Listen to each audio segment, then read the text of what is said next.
the camera. Give it off, down. One of the little nuggets of wisdom that's gone around Hollywood for decades has been don't work with water. Movies set on boats or in lakes or on the ocean have a tendency to be complicated shoots, leading to unpredictable problems and budgetary overruns, which you'll recall plagued both Waterworld and Titanic before those films were released. Water is a tremendous pain in the ass to film with. I'm sure Renny Harlin learned when he was making the waterlogged Deep Blue Sea. Luckily, the film is also educational for its audience, as we learned yet again that humanity should never, ever, ever try to cure Alzheimer's disease. 200,000 men and women develop Alzheimer's each year. Stop me if you've heard this before. A well-meaning scientist watches their father suffer through Alzheimer's and vows to find a cure for the disease. Animal testing proceeds, but the scientist is desperate for answers and bypasses ordinary safety protocols, leading to side effects like increased intelligence in their subjects. Those subjects become upset with captivity and eventually hatch plots to escape, leading to mayhem and carnage all around. I am, of course, describing the plot of Rise of the Planet of the Apes, but I'm also describing Deep Blue Sea, the 1999 R-rated shark horror film from the mind of the man who made Die Hard 2 and Cutthroat Island. It is precisely as dumb as you might have remembered, and as a mixture of pleasure and pain, it's precisely the kind of film that belongs in Half Good.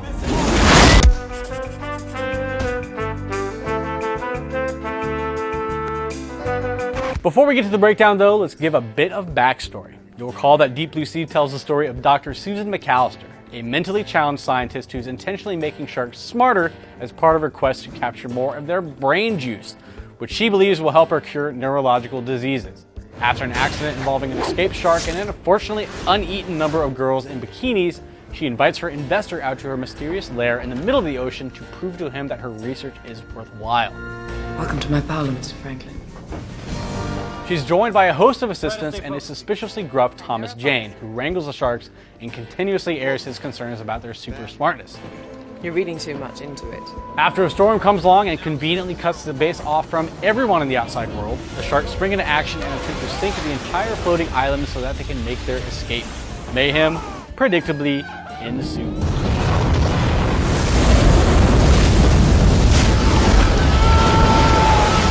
I give Deep Blue Sea credit for being a big budget film that's not afraid to go for the R-rated gore. I don't give it credit for a lot of other things though, so let's start weighing our options. The Good! Samuel L. Jackson and Stellan Skarsgård. If the last decade has taught us anything, it's that Samuel L. Jackson will be in any movie ever. Wow. The insinuation is that he's just a secretary, but no, he's the billionaire industrialist who's been bankrolling Dr. McAllister's mad little quest. As usual, Jackson is game for whatever the role offers him, whether it's awkward racial bantering with LL Cool J. Like black men don't have enough ways to get killed without climbing up some stupid-ass mountain in the middle of God's nowhere. Acting as the sole font of reason when shit goes bad. And unless someone's got a better idea, we're going to have to swim out of here. Or attempting to squeeze into an ill-fitting jumpsuit. Now you've seen how bad things can get. He and Stellan Skarsgård seem to be in on the joke of the film, with Skarsgård willing to creep the shit out of everyone at dinner by saying stuff like this. Sharks are the oldest creatures on the planet, from a time when the world was just flesh and teeth. Midway through the film, Jackson attempts to rally the survivors with a short tale of his adventures climbing mountains. Apparently the sharks are as bored with it as the audience is, which leads to an absolutely classic movie moment. First, we're gonna seal off this.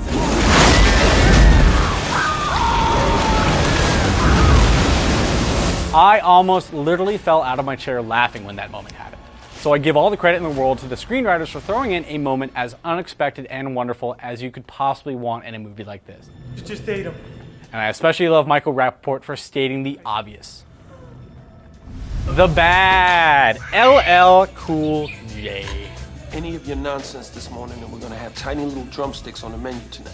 The film career of LL Cool J is filled with a kind of carnival of lowlights, from his ab flexing in SWAT to his embarrassing behind-the-scenes fight with Jamie Foxx on the set of Any Given Sunday.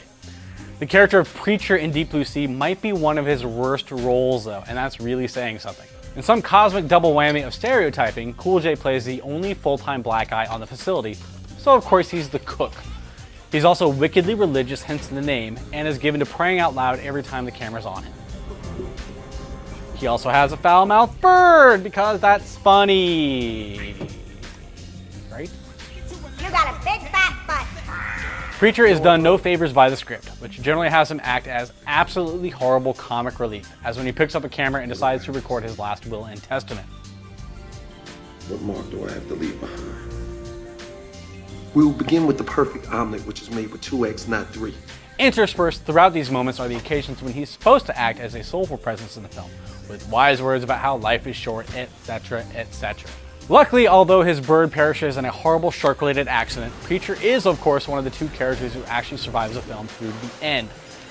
And somehow, that is when the hurting actually just begins, because Cool J insists on not only being the film's music supervisor, but also treating us all to a horrible shark-related rap while the credits play. Looking for human flesh to rip my teeth through. Other fish in the sea, but barracudas ain't equal to a half-human predator created by a needle. Jet black eyes. The good, unpredictable gore. We talked a bit about Samuel L. Jackson's death above, but he's obviously not the only facility resident who dies horribly. Skarsgård gets his arm bitten off in the film's first bloody accident, and then has the undignified fate to be used as a battering ram by the sharks as they attempt to flood the facility.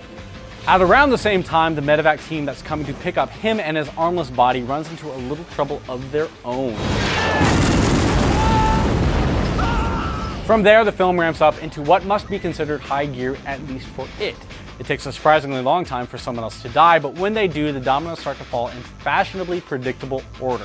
First, the other lady dies. Harport dies in convincingly leg-twitchy fashion. And then a number of fake-out deaths start occurring before poor Saffron Burrows decides to sacrifice herself for science. The bad or the good, Saffron Burrows kills a shark. So there are 3 mega sharks that torment the facility. One is killed by LL Cool J and his magical lighter that stays lit despite being hurled like a baseball.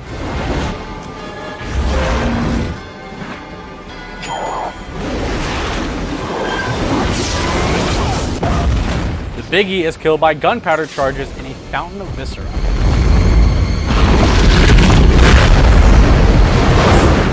The middle shark, though, is taken out by Saffron Burrows in her little apartment area in the facility, and her technique for doing so is either awesome or hysterically bad, depending on your vantage point.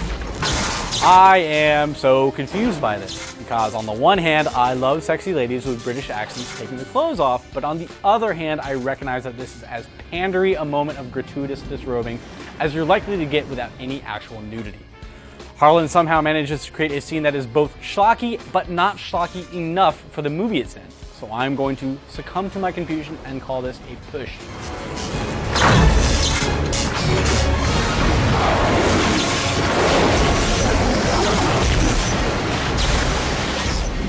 Deep Blue Sea is a fantastically dumb movie in the way that a lot of water-based horror films tend to be. Nothing is particularly plausible about it, but if you're watching expecting realistic science and compelling conversations, you probably didn't read any reviews of the film before getting it from Netflix. What's more, though, it seems to be somehow unaware of its own dumbness. It doesn't exactly take itself seriously, but it certainly seems to want to, in a way that movies like Piranha float right on past on the river to campiness. If you want to see people horrifically mangled by killer sharks, you can certainly do a lot worse than Deep Blue Sea, but in a field that's dominated by Steven Spielberg's masterpiece, Jaws, you could also certainly do a lot better. Oh, take me back to the ghetto. Survive and attack. There's only one way. Battle to the death. That's how sharks play. Weapons left behind. We dueling with the mind. You blind, crippled, and crazy. You're real easy to